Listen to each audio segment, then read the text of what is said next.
If you're a contractor that has done good work for many people, but your Google profile doesn't show it, this video is meant to fix that. Because your reviews are already out there. Your customers have good things to say about you. They just never said it publicly. And in most cases, that's not because they don't want to. It's because no one actually made it easy enough for them to do. By the end of this video, you're going to learn how to exactly do that step by step. I'm William from Hammerangs. I help contractors build up their Google presence so that people who are already looking for their services can find them first. Let's jump right into it. So before I get into the steps, what I want to clarify is this, and something that a lot of people ask me. Are the reviews real? And to that, I want to say that they are 100% real. These are not fake reviews. These are not bots. These are not paid accounts leaving you 5 stars for something that they've never experienced. These are your actual past customers who have good things to say about your services, but never had the chance to put it publicly online. Now we're going to give them that chance. This matters because Google is smart. If Google finds out that something shady is going on with your profile, then you don't just lose the new reviews. Your whole listing can take a hit, and everything you built is at risk. So we're doing this the right way. Real customers, real profile, real reviews. So why do most contractors never do this? They know that they should be getting more Google reviews for their Google business profile. They just never do it consistently, and there's 2 reasons for that. The first reason is that it feels awkward. You finished the job, they paid you, and now you're going back asking for something else? That feels like begging to a lot of guys, so they just avoid it. The second reason is that when they do try and ask, it doesn't go well for them. They send a generic text with a link, maybe 2 people out of 30 actually click it, and after that experience, they write the whole thing off as it's not worth doing. Both of those problems are solved by doing it the right way, and I'm going to walk through the right way right now.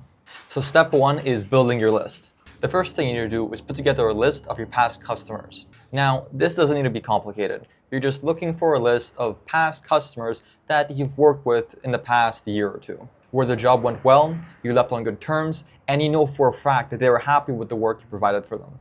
The best contact information to have is their phone number and their first name.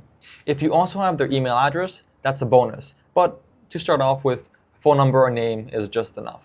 A lot of contractors already have this in their phone as saved contacts. Others have it in an invoice somewhere or maybe in some spreadsheets. However you've been tracking those jobs, go back and pull out the names and phone numbers of all the customers you had that you know had a good experience with you.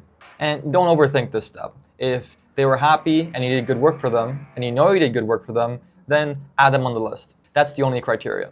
Step 2 is to get your image ready. This is the step that most people actually skipped, and it's the most important part of the process. Before you send anything, you need a photo, but not just any photo. You need a friendly photo of yourself with your crew on a job site. Something that looks real and recognizable to your customers. Not some stock photo or like a logo graphic. An actual photo from an actual job that shows the human side of your business. Think about it from the customer's perspective. When they get a photo with you that they recognize, maybe it's a photo of a truck in their driveway that looks like theirs, or your team on a job that looks similar to the one you did for them. It immediately reminds them of their experience with you. It connects the message to the memory of you doing good work for them. Now, here is the part that makes it even better. Before you send the image to each person, add their first name onto that image. So if you're reaching out to Keith, then Keith is on that image.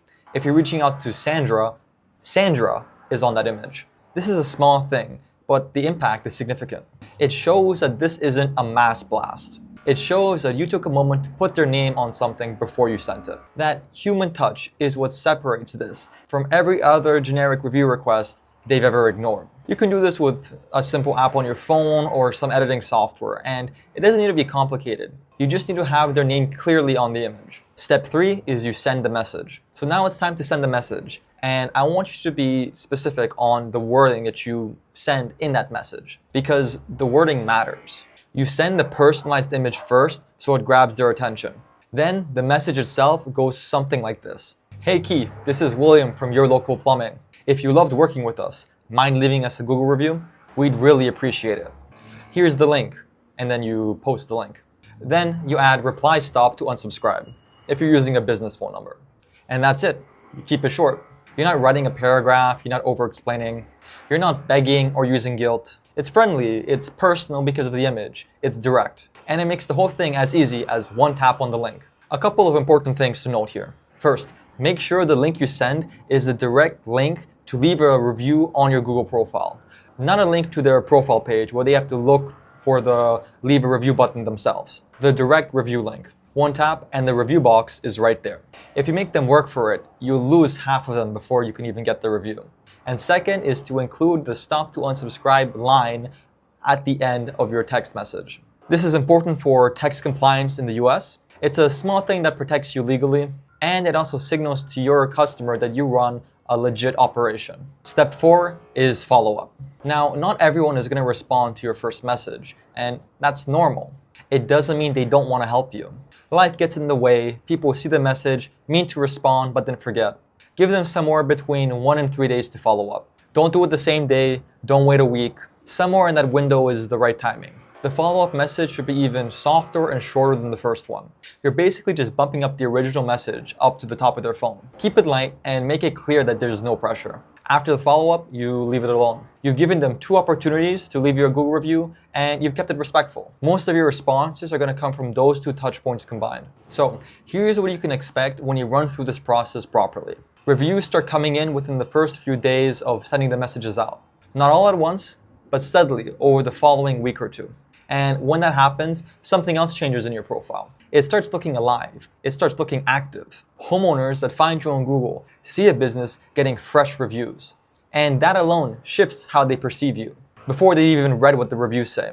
I ran this exact process for a painter contractor who's based in Southern Ontario. He had 0 online presence when we started. No reviews, no profile activity, nothing. We worked through his past client list and got him around 20 5-star Google reviews in the first 2 weeks, starting from scratch, just by reaching out to people who already knew and liked his work. That profile went from invisible to credible in a matter of weeks. Not because he found new customers or ran ads, just because we made it easy for the right people to say what they already thought about him.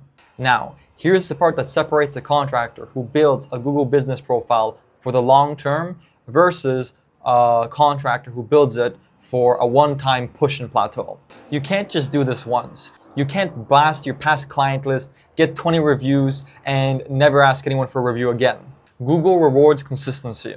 A Google business profile that gets 1 or 2 good reviews every month will actually rank higher and look better on Google than a profile that got 30 reviews in 2 weeks and nothing for 6 months. So the habit you want to build is simple. Every time you finish a job and the client is clearly happy with the job you did, reach out within a day or 2 when their experience is still fresh. Follow this process every single time. Personalized image, short friendly message, and direct link. Make it part of how you close every job. The same way you send a final invoice or collect the payment, you send a review message. It becomes automatic. And when it becomes automatic, it compounds. Every month, your profile gets a little stronger, a little more visible, a little more trustworthy to the next homeowner who finds you. I know some of you are still feeling hesitant about reaching out to past clients, but this is how I want you to think about it. You're not asking for a favor. You're giving your customer a chance to help someone else make a great decision. When someone sees your profile with 40 5-star Google reviews, they feel confident calling you. Those reviews are doing great work for someone who has never met you. Your past customers already know you do great work. You're making it easy for them to pass that information to the next person who needs your services. That's not begging. That's not bothering anyone.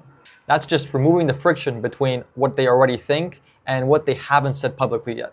Most contractors who go through this process are genuinely surprised by the positive response they receive, because your customers aren't trying to hold back on you. They just needed you to ask at the right moment and make it easy enough to actually follow through.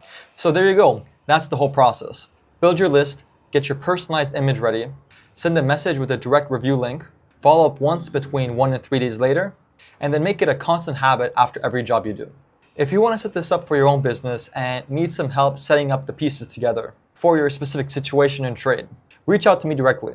You can search up my profile on Facebook, William at Hammerangs, leave a comment below, or just send me a direct message on Instagram, and I'd be happy to take a look at where you're at and show you what this could look like for your profile.